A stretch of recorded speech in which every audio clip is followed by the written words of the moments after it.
Hello दोस्तों, हमारे YouTube channel में आप सभी का स्वागत है।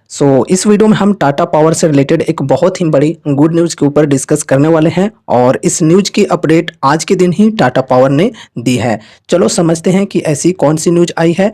तो देखो गाइज, बेसिकली न्यूज़ है एक न्यू एग्रीमेंट को लेकर जो कि टाटा पावर ने की है SJVN के साथ। समझते हैं डिटेल्स में इस न्यूज़ को। तो देखो, ये है न्यूज़ की headline. Tata power renewable energy signs pact with SJVN for 460 megawatt clean energy project. तो देखो, यहाँ पर कही जा रही है कि 460 मेगावाट की क्लीन एनर्जी प्रोजेक्ट के लिए टाटा पावर ने SJVN के साथ एग्रीमेंट साइन की है। अब देखो, यहाँ पर ये जो प्रोजेक्ट है इससे क्या एक्सपेक्टेड है ये भी हम समझते हैं। तो देखो, यहाँ पर लिखा हुआ है the plant is expected to generate nearly 3000 million units of power and offset 2200 million kgs of CO2 emissions annually. तो यहाँ पर देखो, ये जो प्लांट सेटअप करेगी उसके माध्यम से nearly 3000 million units of power supply किए जाएंगे एंड यहाँ पर 2200 million kgs of CO2 emissions किए जाएंगे एनुअली। ठीक है, अब यहाँ पर देखो और भी चीज़ों को समझो। Tata Power Renewable Energy Limited on Saturday said it has signed an agreement with state-owned SJVN Limited to set up a 460 megawatt firm and dispatchable renewable energy project, यानी कि FDRE प्रोजेक्ट। तो यहाँ पर FDRE प्रोजेक्ट के लिए SJVN के साथ Tata power ने एग्रीमेंट साइन की है। अब देखो, FDRE प्रोजेक्ट में होता क्या है इसकी खासियत ये भी हम समझ लेते हैं।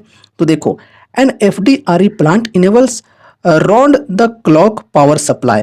तो यहाँ पर देखो, कहने का मतलब है कि जो FDRE प्लांट्स होते हैं उनके माध्यम से 24 घंटे जो बिजली है वो उत्पादन की जा सकती है, जो पावर सप्लाई है वो की जा सकती है FDRE प्लांट्स के माध्यम से। अब इसके माध्यम से किनको बेनिफिट्स मिल सकते हैं वो भी हम समझते हैं। तो देखो, यहाँ पर बताई जा रही है existing power distribution companies in fulfilling their renewable purchase obligations and energy storage obligations.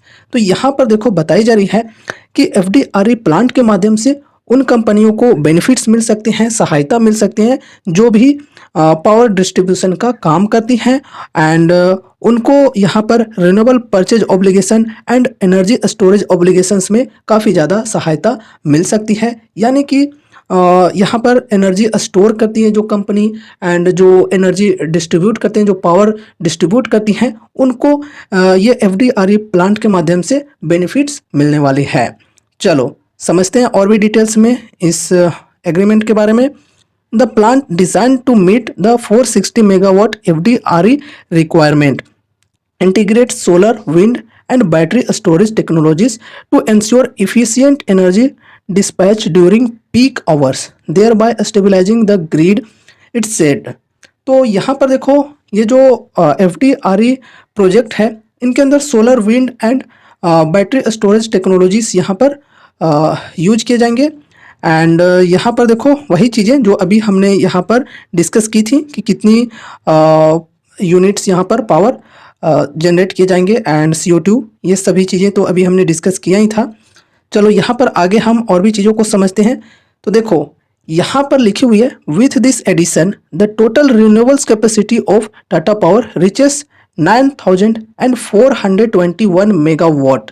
तो यहाँ पर देखो बताई जा रही है कि ये जो प्रोजेक्ट है ये ऐड हो जाने के बाद यहाँ पर जो इनकी रिन्यूएबल्स एनर्जी की जो कैपेसिटी है वो बढ़कर हो गई है 9421 मेगावाट। तो अब इतनी कैपेसिटी इनकी हो गई है रिन्यूएबल्स के सेगमेंट में। यहाँ पर और भी समझते हैं। The companies operational capacity stood at 4515 megawatt which includes 3485 megawatt solar and 1030 megawatt wind power. तो यहाँ पर देखो, जो अभी ऑपरेशनल कैपेसिटी है वो है 4515 मेगावाट की, जिसमें 3485 मेगावाट है सोलर की एंड 1030 मेगावाट है विंड पावर की। एंड यहाँ पर यही न्यूज आई है जो कि इनकी एग्रीमेंट को लेकर है SJVN के साथ। अब ये जो न्यूज है ये काफ़ी पॉजिटिव न्यूज है। तो यहाँ पर हमें मंडे के दिन इसकी शेयर प्राइस में भी पॉजिटिव मूवमेंट्स देखने को मिल सकती है। बाकी देखा जाए तो अभी यहाँ पर टाटा पावर की जो शेयर प्राइस है ये अप्रॉक्स ऑल टाइम हाई पर पहुंची हुई है। यहाँ पर ऑल टाइम हाई का लेवल है 463, करंट प्राइस की अगर बात करें तो वो है 454। तो यहाँ पर सिर्फ 10 रुपये का ही अंतर है और यहाँ पर देख सकते हो अभी ऑल टाइम हाई के लेवल पर पहुंची हुई है। लॉन्ग टर्म इन्वेस्टमेंट के पॉइंट ऑफ व्यू से देखें तो अभी कोई खास यहाँ पर अपॉर्चुनिटी हमें देखने को नहीं मिल रही है, क्योंकि डिस्काउंट होती है तभी यहाँ पर हमारे लिए एक सेफ ऑप्शन होता है कोई भी स्टॉक में इन्वेस्टमेंट करने की। अगर कोई इस प्राइस पर भी इन्वेस्टमेंट करने के लिए इच्छुक है तो वो अपनी स्टडी यहाँ पर करके इन्वेस्टमेंट कर सकते हैं, या फिर आप अपने फाइनेंशियल एडवाइजर से कंसल्ट करके इन्वेस्टमेंट कर सकते हो। और जो लोग यहाँ पर पोजिशनल ट्रेड या फिर इंट्राडे ट्रेड का बेनिफिट उठाना चाहते हैं सोमवार के दिन, तो वो लोग यहाँ पर अपनी स्टडी करके ही पोजीशन लेंगे। सो ये रही हमारी आज की वीडियो टाटा पावर स्टॉक से रिलेटेड। अगर आप टाटा पावर के बारे में और भी डिटेल्स में समझना चाहते हो, इनके फंडामेंटल्स को और यहाँ पर इनकी ग्रोथ को, तो कमेंट कर देना, मैं इसके ऊपर एक डिटेल्स में एनालिसिस वीडियो बनाकर आप सभी को समझा दूंगा। सो ये रही हमारी आज की वीडियो। उम्मीद है कि आपको जरूर से पसंद आई होगी, तो इसे लाइक करके चैनल को सब्सक्राइब कर लेना और मिलते हैं अगले नए वीडियोज़ के साथ। तब तक के लिए बाय बाय।